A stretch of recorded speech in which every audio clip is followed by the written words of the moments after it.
Hola, ¿qué tal? Vamos a continuar con la lectura de Medio Planeta, la lucha por las tierras salvajes en la sexta extinción. Y ahora voy a leer el capítulo 3 de la segunda sección, que se llama Redes desconocidas de la vida. Y la imagen, ¿no? Una serpiente comiéndose una ranita. En Centroamérica, una víbora de palma venenosa captura una rana de Morelet, proceding of the Zoological Society of London, 1848-1860. Bueno, las redes desconocidas de la vida. No debería resultar evidente, tanto a los científicos como al público en general, que para salvar la biodiversidad es necesario comprender cómo interactúan las especies para formar los ecosistemas. Nuestro conocimiento sobre las interacciones es aún más tan escaso como los estudios sobre ecosistemas. Siguen siendo una ciencia poco desarrollada que ofrece pocas respuestas para resolver los problemas más simples de la conservación. Como científico con experiencia, tanto de campo como en investigación teórica sobre ecosistemas, me veo en la obligación de insistir en algunos detalles acerca de la debilidad e insuficiencia de esta importante rama de la ecología. Los estudios convencionales sobre ecosistemas se quedan cortos a la hora de abordar las maneras que tienen las especies para relacionarse entre sí. Aunque, por supuesto, tenemos a nuestra disposición sofisticados modelos matemáticos. Pero cuando hay pocos datos, los modelos se construyen con demasiada facilidad. No me malinterpreten, los estudios ecológicos son siempre necesarios y atractivos. A los científicos y jóvenes con grandes conocimientos matemáticos les ofrecen un futuro prometedor, incluso algún momento eureka. No obstante, este campo contemporáneo de estudio científico puro está aún peor que el de la economía. Al igual que en esta ciencia marginal, las deficiencias se acusan en las bases de datos que recogen la identificación y la historia natural de las especies que componen los ecosistemas, algo muy parecido a lo que sucede en los comportamientos innatos y aprendidos de los individuos en economía. A eso se le añade una omnipresente falta de linealidad, escurridiza como una anguila que aparece cuando se recopilan las acciones de actores reales. En general, los teóricos no han sido capaces de comprender la complejidad casi insondable del mundo real, donde están involucrados un número indeterminado de actores. No dos ni tres. Ya hablemos de especies o de humanos. En algunos casos, los ecologistas pueden explorar las bases de datos para hallar una correlación parcial que revela las causas del cambio ambiental. Por ejemplo, el aumento de los escarabajos de corteza en los bosques de coníferas, causado por el calentamiento global y amplificando por incendios forestales más frecuentes, suele ser un principio general. Otro ejemplo es el aumento de la amplitud media del nicho de las especies a medida que decae su número en los ecosistemas, tal y como se aprecia en los ecosistemas templados del norte y del Ártico. En ese caso, las especies suelen ocupar un mayor número de hábitats y consumir una mayor variedad de alimentos.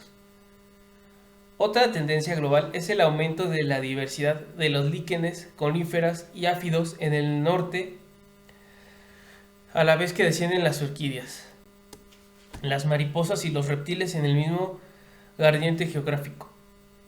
Sin embargo, por lo general, solo se hace referencia a los actores medioambientales que resultan claves en el cambio de la biodiversidad cuando los ecosistemas estudiados son muy pequeños y su diversidad es realmente simple. Es relativamente simple. La ecología, como toda la disciplina científica, está constituido por materias que se analizan mejor de abajo arriba. En primer lugar, descubres un fenómeno o infieres que tal fenómeno existe. Entonces interpretas sus causas y sus efectos, relacionando los resultados obtenidos con cualquier explicación que resulte relevante.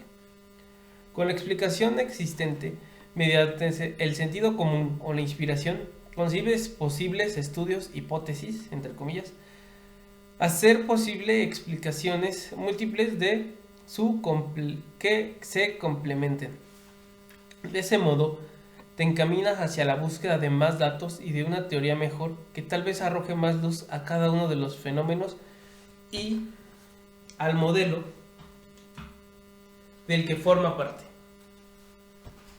Y si al final no eres capaz de explicar el conjunto, al menos puedes abrir vías de investigación. Por regla general, la investigación científica no suele ser directa. Pocas veces se consiguen grandes avances que lleven directamente a la cima.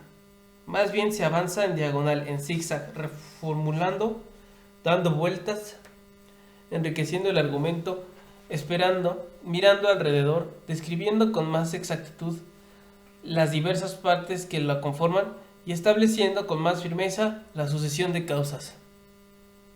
Entonces, como una grieta en una cueva, penetra un haz de luz que sirve de guía.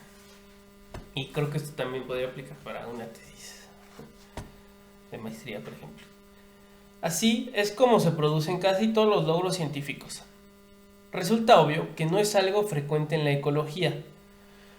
En la mayoría de los casos no existen los datos necesarios para realizar estudios avanzados sobre la estructura y el funcionamiento de los ecosistemas.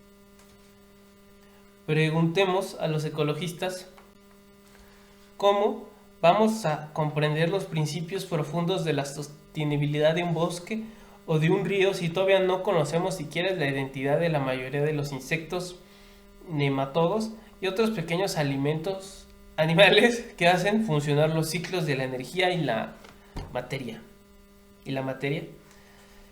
En lo concerniente al mar, ¿qué hacemos con la superabundancia de virus depredadores bacteriófagos cuya existencia se descubrió hace nada, en el 2013? ¿Y cómo vamos a comprender de todo los ecosistemas marinos si hasta 2013 no se describió anatómicamente ni se catalogó como nuevo filo a un grupo de organismos ultrapequeños, los picozoa, que podrían ser parte fundamental de la materia oscura, consumidora de coloides de los océanos?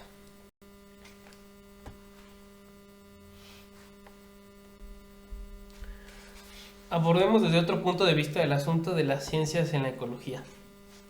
Todas las disciplinas científicas deben abordar un periodo de historia natural antes de integrarse en algo parecido a una teoría madura. La historia natural científica, que falta en la mayoría de los dominios de la ecología, es la identificación y la biología de las especies que componen la biodiversidad. Al menos 2/3 de las especies de la Tierra siguen siendo desconocida y carece de nombre. Del tercio que sí se conoce, menos de 1 por 1000 ha sido objeto de investigación biológica intensiva. Del mismo modo que la fisiología y la medicina no habrían avanzado ni se habrían enseñado correctamente, si un conocimiento sólido de los órganos y tejidos del cuerpo humano, no se pueden esperar avances futuros serios en los análisis de los ecosistemas sin un conocimiento sólido de las especies que los componen. Los autores y portavoces que están a favor de la filosofía del antropoceno se centran en los ecosistemas y no parecen ser conscientes de la naturaleza y el significado de la biodiversidad en el plano de las especies. Los investigadores que se ocupan de la biología de las especies son el equivalente a los neurobiólogos que se ocupan del estudio detallado del cerebro, mientras que los seguidores del antropoceno, que ven las especies como partes intercambiables que rellenan los ecosistemas, son poco más que los frenólogos del siglo XVIII que estudiaban la mente en función de la forma del cráneo.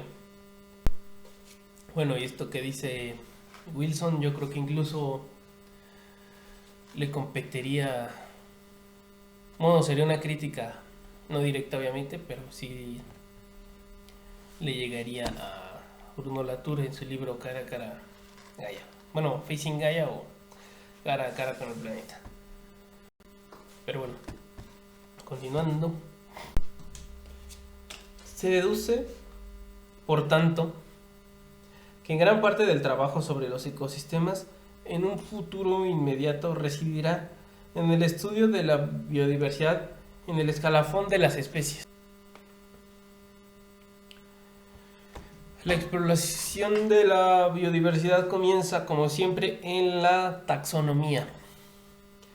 Los taxónomos descubren especies, aprenden a identificarlas por sus diferencias anatómicas, su ADN, su comportamiento, su hábitat y otros rasgos biológicos.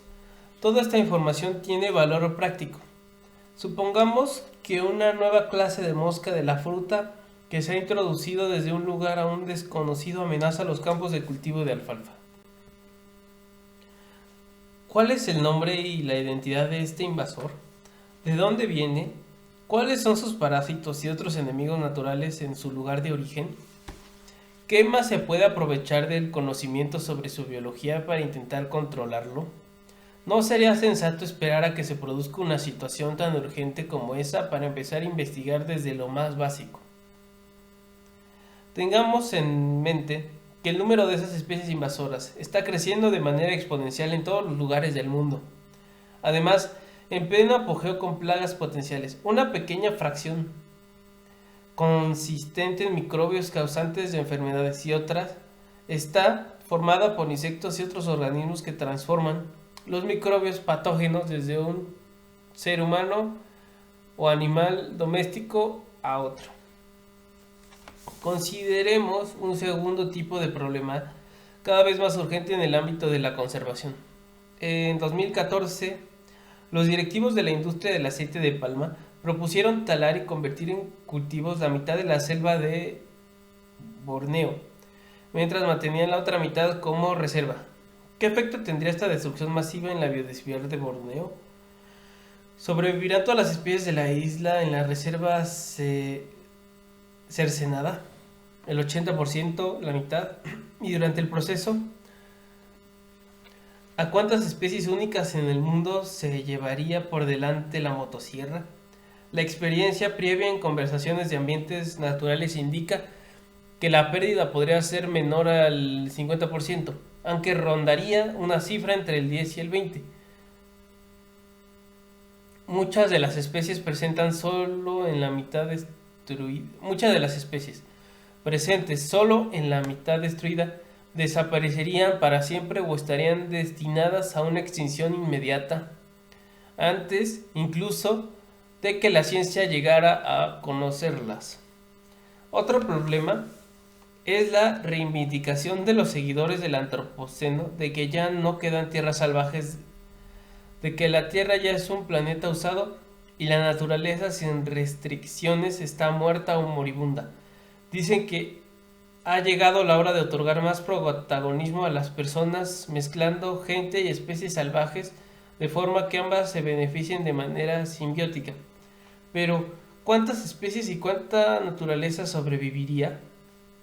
Los partidarios del antropoceno no tienen ni idea y los científicos cualificados están luchando por averiguarlo.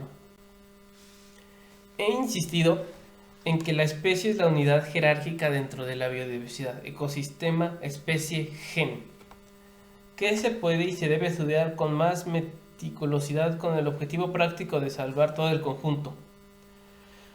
¿Qué hay que hacer? La historia de cada especie puede considerarse épica.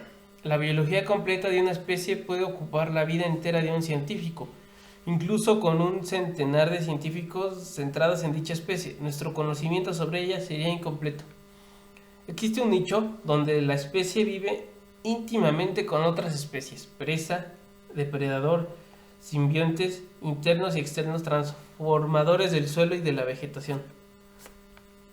Ahí no encontraremos ninguna especie que viva sola. Cuando permitimos que muera una especie, borramos la red de relaciones que mantenía en vida. Una de esas consecuencias que los científicos rara vez comprenden, al desplazar la naturaleza salvaje, estamos actuando de un modo ignorante e irreparablemente destructivo. Rompemos muchos hilos y cambiamos el ecosistema de un modo aún impredecible. Como el pionero medioambientalista Barry Commoner recogió en su segunda ley de la ecología, no se puede hacer una sola cosa. Los vínculos más importantes de los ecosistemas son las redes alimentarias. Los insectos, como se enseña en primero de ecología, se alimentan de plantas, las aves cazan insectos, las plantas alimentan a las aves con semillas y frutos que también contienen semillas. Las aves diseminan las semillas cuando defecan y favorecen el crecimiento de las plantas. Con relaciones simbióticas y depredador-presa, tan simples como estas, en un pequeño ecosistema de pocas especies, es posible construir modelos matemáticos que predicen los ciclos de la población, la dispersión y la posibilidad de persistencia de las especies. Pero ¿son reales esos modelos?, pregunta Wilson. Es muy poco probable que demuestren ser reales, excepto dentro de unos límites muy amplios. Los ecologistas son conscientes de que esas redes tan simples escasean en la naturaleza, por las razones que ya he mencionado. El mundo real, cuando se explora como historia natural científica, muestra relaciones entre las especies que a menudo resultan sorprendentes e incluso estrafalarias, alejadas de la experiencia humana corriente. A continuación expongo algunos ejemplos para demostrarlo. Y aquí pongo los ejemplos, ¿no? Cazadoras de vampiros. Las 5000 especies de arañas soltadoras que se conocen en el mundo suelen ser achaparradas, peludas y con las patas cortadas. No tejen telarañas, sino que merodean por el suelo y la vegetación utilizando sus grandes ojos para buscar presas. Cuando localizan una presa, la araña se acerca y salta sobre ella como un felino. Estas arañas varían de tamaño, como si las más pequeñas tuvieran la talla de un gato doméstico y las más grandes las de un león. Bueno, pero proporcionalmente, ¿no? No que tengan el tamaño de un león. Si un día estás leyendo tranquilamente las noticias en el jardín y ves que aparece una arañita rechoncha y empieza a caminar sobre el periódico con un movimiento de zigzag estrecho, casi seguro que tú viste una araña saltadora. Se especializan en un tipo de presa. Algunas prefieren las hormigas, otras cazan arañas de otras especies. La hebaracha culicivora del este de África prefiere los mosquitos. Culivisadora significa devoradora de mosquitos, aunque no toca a cualquier mosquito. Solo vampiriza a los que acaban de alimentarse de sangre humana o de otros vertebrados. Wow. Las arañas hebarachas son muy comunes en las casas y ayudan de forma limitada a controlar el paludismo.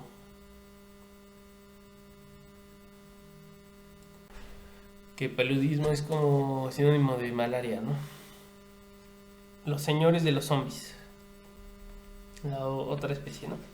Como segundo ejemplo de idiosincrasia evolutiva, consideremos el genio de los parásitos.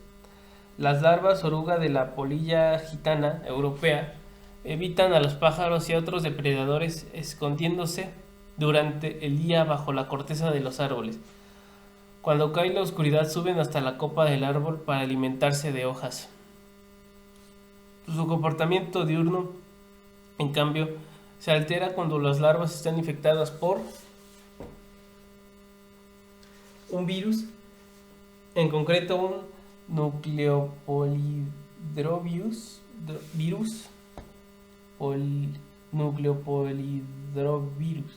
que de vez en cuando se difunde entre la población de polillas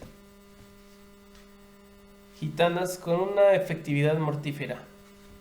Ese virus provoca un cambio en el cerebro que hace que la oruga trepe a la copa de los árboles durante el día. Una vez allí, su cuerpo se licúa y libera una nube de virus que infecta a otras orugas, sobre todo si llueve. Un control similar a este, en el que los individuos afectados actúan como zombies, es el que ejercen los hongos Cordyceps al infectar a las hormigas mientras éstas buscan comida en la vegetación. Antes de morir, estas hormigas se aferran con la mandíbula a la vena de una hoja, lo cual asegura que su cadáver se quede fijo. Del interior del cuerpo emerge entonces el hongo y dispersa sus esporas al aire para que caigan sobre otras hormigas. Sí, hay un video en YouTube de Nat Geo, me parece, sobre justamente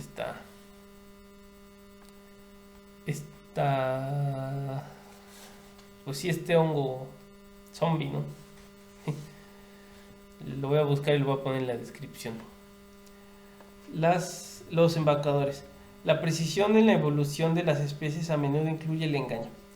El mundo natural está plagado de plantas y animales que arrojan pistas falsas para poder comprender sus ciclos vitales. Una de las estrategias más elaboradas es la que emplea una especie de escarabajo de ampolla, Meloe franciscanus, que se encuentra en el sudoeste de Estados Unidos.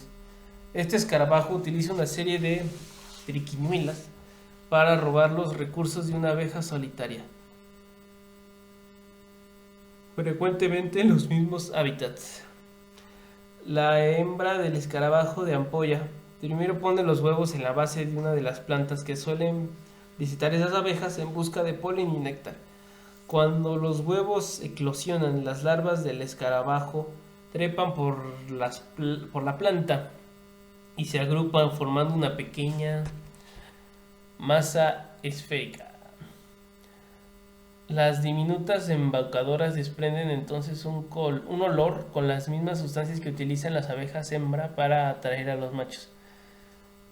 A continuación, las larvas de escarabajos suben a lomos del macho engañado. Cuando este macho entra en contacto con una abeja hembra de verdad de su misma especie y copula con ella, las larvas se suben encima de la hembra. Entonces la acompañan hasta su nido, donde se comen el polen y el néctar almacenados, así como los huevos. Las orquídeas son las maestras embaucadoras del mundo vegetal. Se podría escribir una enciclopedia entera sobre sus engaños. Gracias a sus 17.000 especies, son la familia más numerosa de plantas con flores y utilizan una enorme variedad de trucos para que los insectos transporten su polen a otras plantas de su misma especie. Algunas, por ejemplo, poseen flores que se parecen a las hembras de cierta especie de avispas. Cuando los machos se apoyan en ellas para copular, se les adhiere unas masas pegajosas de polen. Otras especies de orquídeas atraen a los machos liberando el olor de las hembras. Al menos una especie desprende el olor de las abejas furiosas que atrae a una avispa que se alimenta de ellas. Las avispas, con las masas de polen pegadas, acaban polinizando orquídeas en lugar de estar buscando pareja o recopilando comida. Bueno, otras son las esclavistas. Los insectos sociales proporcionan muchos ejemplos recambolescos de adaptación extrema. En la zona septentrional templada, que lleva millones de años dándose el drama del esclavismo de hormigas basado en el engaño, hay muchas especies que invaden las colonias de otras especies de hormigas y después de ahuyentar a las adultas defensoras secuestran a la prole inmadura que se encuentra indefensa en estado de pupa. Las hormigas asaltantes crían a las prisioneras, les permiten salir de la pupa como esclavas para aumentar su propia fuerza de trabajo.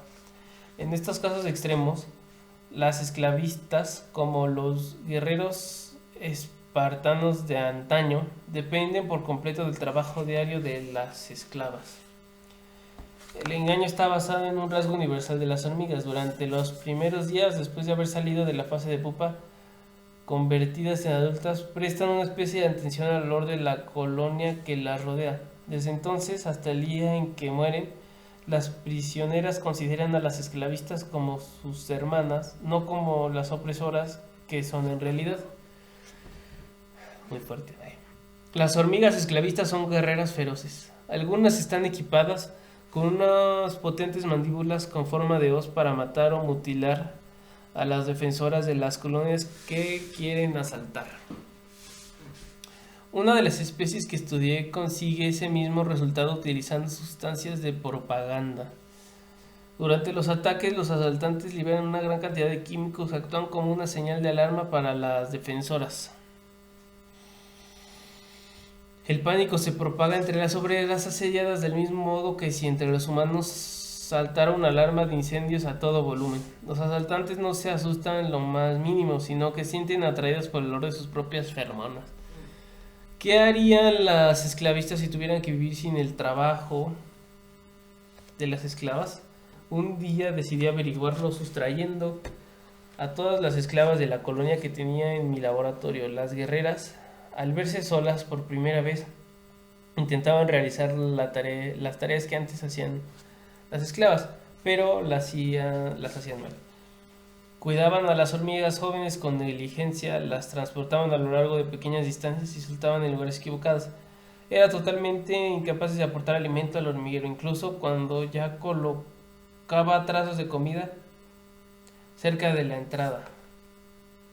¿Qué sucedería si las especies esclavistas desaparecieran de los diversos ecosistemas en los que habitan? No tengo ni idea. La repercusión de los parásitos es en sí misma un campo de estudio. Bueno, otro que pone es, y el último, asesinos gigantes. Los naturalistas a menudo se sorprenden cuando estudian por primera vez una especie desconocida hasta ese momento. Al reflexionar sobre el fenómeno universal de la depredación entre animales, por ejemplo, los naturalistas tienden a dar por hecho que el depredador y la presa son más o menos del mismo tamaño o que el depredador es mucho más grande. Aunque hay excepciones. Una manada de lobos puede abatir a un alce en la nieve profunda y una de los leones es capaz de destrozar a un elefante. Aún así, la diferencia entre el peso del depredador y el de la presa no suele ser superior al 10%. Entre las hormigas, sin embargo, se producen ciertas excepciones, aunque ninguna supera la tragedia de la especie sudamericana azteca Andreae, que vive en un árbol de hoja ancha de la selva de Sudamérica llamado Cecropia obtusa. Hasta 8.000 obreras se alimentan en el margen inferior de una hoja de Cecropia. Allí esperan con las mandíbulas abiertas preparadas para la acción inmediata. Cuando un insecto se posa en la hoja, el equipo de hormigas que ha tenido la emboscada ataca desde todos los frentes y lo sujetan con las patas abiertas. Esto significa que pueden atrapar insectos de casi cualquier tamaño. Uno de ellos, rescatado y medido, pesaba 13.350 veces lo que una hormiga obrera. Bueno, 13.000, ¿no? Ajá, 13.300. No, 13 puntos. Esta sorprendente innovación equivalente a los cazadores de mamuts entre los humanos primitivos se da pocas veces en la naturaleza. Y bueno, ya empiezo a escribir. Bueno, aquí tenía los ejemplos y empiezo a decir. He escogido los anteriores ejemplos de interacción entre especies, todos muy peculiares, con una doble intención. Primero, para atraer la atención, por supuesto. Los insectos no son animales favoritos de todo el mundo. pero también para ilustrar un importante principio en el estudio de los ecosistemas. Imaginen un nicho que haya evolucionado en este planeta teniendo en cuenta sus posibilidades físicas reales. Ningún animal puede correr a 170 kilómetros por hora, por ejemplo, ni digerir mineral de hierro. Es probable que al menos una especie entre los millones de especies que pueblan la Tierra ocupen ese nicho. Para extender este principio de las especies a los ecosistemas, no hay mejor forma que mediante el alegato con el que Charles Darwin concluye el origen de las especies. Es interesante contemplar un enmarañado ribazo cubierto por numerosas plantas de muchas clases, con aves que cantan en los matorrales, con diferentes insectos que se voltean y con gusanos que se arrastran entre la tierra húmeda, y reflexionar que estas formas primorosamente construidas, tan diferentes entre sí y que dependen mutuamente de modos tan complejos, han sido producidas por leyes que obran a nuestro alrededor. A ellos que piensan que la naturaleza está formada ante todo por plantas y grandes vertebrados, les diría que miren a su alrededor y observen las pequeñas criaturas que corretean por la tierra. A aquellos que creen que pueden desentrañar el trabajo de los ecosistemas mediante los modelos matemáticos de unas cuantas especies, les diría que viven en un mundo de fantasía. Y a aquellos que opinan que un ecosistema dañado se curará por sí mismo o que puede ser resultado si se reemplazan las especies autóctonas originales con equivalentes funcionales foráneos, les diría que se lo piensen bien antes de causar daños. Al igual que la medicina depende del conocimiento de la anatomía y de la fisiología, la ciencia de la conservación depende del conocimiento de la taxonomía y de la historia natural. Muchas gracias.